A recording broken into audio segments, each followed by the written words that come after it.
এই ক্লাস হলো সবাইকে শিক্ষিত করার জন্য, বয়স কোনো ব্যাপার নয়। আপনি যদি 60 হন বা 80, আমি সবাইকে পড়াবো, বুঝছেন?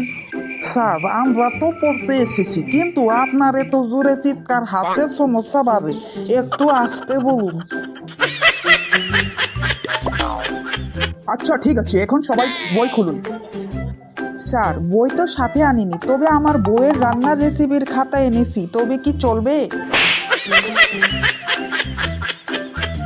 আপনারা ক্লাসে রান্নার রেসিপি নিয়ে আসলেন কেন?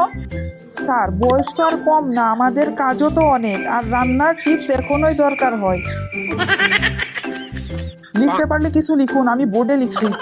স্যার, এটা এ না আত, আমার চশমার পাওয়ার ঠিক নাই।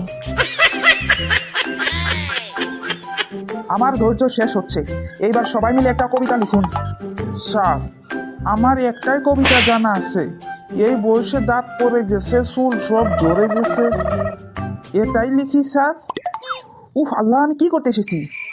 স্যার, অনেক টাইম হয়ে গেল, একটু চা হলে ভালো হতো। এটা ক্লাসরুম নাকি হোটেল, কি মনে হচ্ছে আপনার?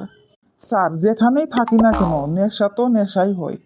কাল থেকে আর আসতে হবে না আপনার, চায়ের দোকানে বসে শিখবেন যা শিখার আছে। বন্ধুরা, ভিডিওটি ভালো লেগে থাকলে চ্যানেলটিকে like, comment, share and subscribe করে দিও।